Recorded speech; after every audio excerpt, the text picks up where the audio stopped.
16 अक्टूबर 2025 को सुबह 7 बजे यामिनी एग्जाम देने निकली। दोपहर में उसका फोन आया, एग्जाम बहुत अच्छा गया है और वो घर आ रही है।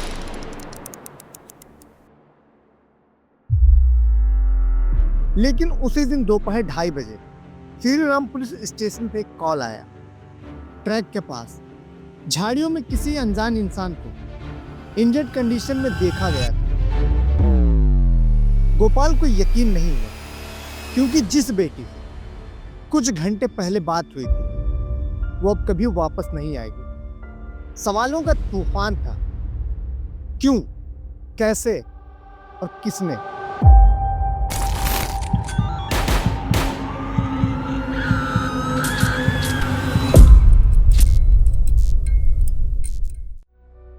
बेंगलोर जैसे बड़े शहर में, जहां लगभग 1.5 करोड़ लोग रहते हैं, स्वतंत्र पाल नाम की लोकेलिटी में एक सिंपल मिडिल क्लास फैमिली रहती थी। माँ बाप और उनकी एक ही बेटी। घर के हेड ए गोपाल टाइल्स लगाने का काम करते थे ताकि फैमिली को सपोर्ट कर सके, और माँ वारा लक्ष्मी एक होम मेकर थी। उनकी 20 साल की एक बेटी यामिनी प्रिया बनाशंकरी के एक कॉलेज में बी फार्मा के फर्स्ट ईयर में पढ़ रही थी। गोपाल और वारा लक्ष्मी अपनी बेटी से बहुत ही ज्यादा प्यार करते थे, और यामिनी भी हर बच्चों की तरह अपने पेरेंट्स को प्राउड फील करवाना चाहती थी। वो डॉक्टर बनना चाहती थी, इसलिए उसने नीट की तैयारी के लिए 2 साल का गैप लिया। लेकिन अफसोस, उसने नीट की परीक्षा क्लियर नहीं कर पाई। लेकिन यामिनी स्ट्रांग थी, उसने हार नहीं मानी। उसने डिसाइड किया कि 1 और साल रेस्ट नहीं करेगी और फार्मा कोर्स पूरा करेगी। फैमिली ने उसका पूरा सपोर्ट किया और यामिनी ने अपनी पढ़ाई पर फुल फोकस कर दिया। I wished her for Raksha Bandhan. I wished her recently for Raksha Bandhan. It was 3 months. She was a very good girl, very kind-hearted person. ತುಂಬ ಡ್ರೀಮ್ಸ್ ಇತ್ತು ಅವಳಿಗೆ. ಅವಳ ಡ್ರೀಮ್ಸ್ ಎಲ್ಲ ನಮ್ಮ ಹತ್ರ ಹೇಳ್ಕೊಳ್ಳೋಳು. ತುಂಬ ಸೈಲೆಂಟ್ ಹುಡುಗಿ. घर से कॉलेज, कॉलेज से घर, बस यही रूटीन बन गया। समय का पता ही नहीं चला और फर्स्ट ईयर का एग्जाम आ गया। 16 अक्टूबर 2025 को सुबह 7 बजे यामिनी एग्जाम देने निकली। पेरेंट्स घर पर उसके कॉल का वेट कर रहे थे। दोपहर में उसका फोन आया, एग्जाम बहुत अच्छा गया है और वो घर आ रही। घर वाले थोड़ा सुकून में आ गए, क्योंकि कुछ महीनों से उनके घर का माहौल थोड़ा स्ट्रेसफुल चल रहा था। लेकिन उसी दिन दोपहर 2:30 बजे श्री राम पुलिस स्टेशन पे एक कॉल आया। मिनिस्टर स्क्वायर मॉल के पीछे ट्रैक के पास झाड़ियों में किसी अनजान इंसान को इंजर्ड कंडीशन में देखा गया था। पुलिस जब वहां पहुंची, उन्होंने देखा चेहरे पर लाल मिर्च पाउडर था और गर्दन और चेहरे पर चोट के निशान थे। पास ही एक बैग मिला जिसमें आईडी कार्ड और नंबर था। जब उस नंबर पर कॉल किया गया तो खबर सीधा यामिनी के घर पहुंची। उनकी बेटी पर ब्रूटल अटैक हुआ था।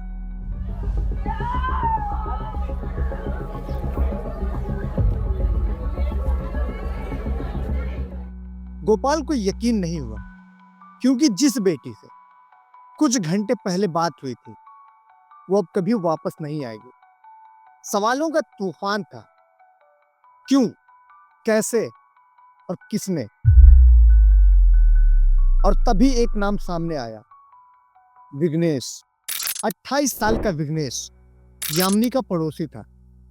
उसके घर के सामने रहता था और अनएम्प्लॉयड था। जब यामिनी अपनी पढ़ाई में बिजी थी, तब विघ्नेश उसे पाने के ऑब्सेशन में लग चुका था। वो यामिनी से बात करने के अलग अलग तरीके ट्राई करता, और एक दिन करागा फेस्टिवल में उसे साड़ी और कुमकुम गिफ्ट कर दिया, जो एक तरह का शादी का प्रपोजल था। यामिनी शॉक हो गई और सीधा घर जाकर सब अपने पेरेंट्स को बता दिया। विघ्नेश की फैमिली भी उसकी हरकतों से परेशान थी और अप्रैल 2024 में उसकी तरफ से प्रपोजल लेकर यामिनी के घर गई। लेकिन यामिनी के पेरेंट्स ने तुरंत मना कर दिया। इसके बाद भी विघ्नेश ने उसे परेशान करना नहीं छोड़ा। उसका पीछा करना, बात करने की कोशिश करना इतना कि सिचुएशन सीरियस हो गई। यामिनी के पेरेंट्स उसे कॉलेज छोड़ने जाने लगे। यामिनी ने फैमिली को सब बताया और पुलिस कंप्लेंट भी फाइल हुई, लेकिन पुलिस ने बस विघ्नेश से अंडरटेकिंग साइन करवाई और कोई लीगल एक्शन नहीं लिया। फैमिली ने भी दोबारा एफआईआर नहीं कराई क्योंकि वो पड़ोसी थे और सोचा उसकी लाइफ खराब हो जाएगी, जबकि पीछा करना संगीन अपराध है। पुलिस को खुद एक्शन लेना चाहिए था, पर कुछ नहीं हुआ। कुछ वक्त के लिए विघ्नेश ने यामिनी को तंग करना बंद कर दिया और फैमिली ने सुकून की सांस ली। लेकिन विघ्नेश के लिए रिजेक्शन एक्सेप्ट करना आसान नहीं था। उसने रिवेंज प्लान बनाना शुरू किया। उसने मिशन यामिनी प्रिया नाम का व्हाट्सएप ग्रुप बनाया, जहां लोग उसकी रूटीन की डिटेल्स देते, कब कॉलेज जाती है, कहां जाती है, क्या करती है। वो हर मोमेंट को ट्रैक कर रहा था। 16 अक्टूबर को उसने अपना प्लान एग्जीक्यूट किया। यामिनी अकेली घर लौट रही थी, रेलवे ट्रैक के पास से, बिना किसी डर के, क्योंकि उसे लगा सब ठीक है। लेकिन विघ्नेश और उसका दोस्त हरीश वहां वेट कर रहे थे। विघ्नेश बाइक से आया और कथित तौर पर पीछे से अटैक किया। यामिनी गिर गई। उसने उसके चेहरे पर मिर्ची पाउडर फेंका और बार बार अटैक करता रहा। रिवेंज का नशा इतना था कि उसे खुद के हाथ की चोट का भी पता नहीं चला।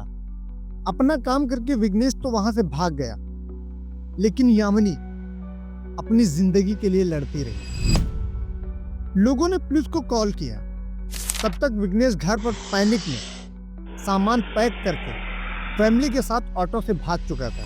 ಯಾರು ಇಲ್ಲ, ಅವನು ಆ ಥರ ಮಲ್ರು ಮಾಡಿಬಿಟ್ಟು ಬಂದು ಆಟೋದಲ್ಲಿ ಬಂದು ಅವ್ರ ಅಪ್ಪ ಅಮ್ಮ ಅವರು ಇಬ್ಬರನ್ನ ಕುಂಡಿಸ್ಕೊಂಡು ಆಟೋ ಎತ್ಕೊಂಡು ಹೋದ. पुलिस ने सीसीटीवी चेक किए और सस्पिशियन क्लियर हो गया। 24 घंटे में पुलिस ने उसे देवाना हाली में ढूंढ लिया। हाथ की चोट और इंटेरोगेशन में उसने कन्फेस किया। यामिनी ने उसका प्रपोजल रिजेक्ट किया था, इसलिए गुस्से और नफरत में उसने अटैक किया। उसकी सोच यही थी कि अगर यामिनी उसकी नहीं हो सकी तो किसी और की भी नहीं होगी। अगर पुलिस ने पहले स्ट्रिक्ट एक्शन लिया होता तो शायद आज यामिनी जिंदा होती। हालांकि विघ्नेश पहले भी क्राइम में पकड़ा जा चुका था। कोविड के टाइम पुलिस यूनिफॉर्म में पैसा वसूलने के लिए अरेस्ट हुआ था, लेकिन उसकी हिस्ट्री इग्नोर कर दी गई। अब वो और हरीश कस्टडी में हैं और सजा का इंतजार कर रहे हैं। ये केस एक दिल दहला देने वाला केस है। ये सिर्फ एक क्राइम की स्टोरी नहीं, ये एक कंसेंट और सेफ्टी की रियलिटी दिखाता है। No means no. ये कोई डायलॉग नहीं, बल्कि एक सच है जिसे समझना हम सबको जरूरी है। कब वो दिन आएगा जब हमारे देश में लड़कियां बिना डर के बाहर निकल पाएंगी? तो दोस्तों, आपको क्या लगता है? कमेंट्स में जरूर बताएं। और अगर वीडियो पसंद आया हो तो उसे लाइक करें और ऐसी ही वीडियो को देखने के लिए हमारे चैनल को सब्सक्राइब करें। मिलते हैं अगली वीडियो में। अब तक के लिए जय हिंद।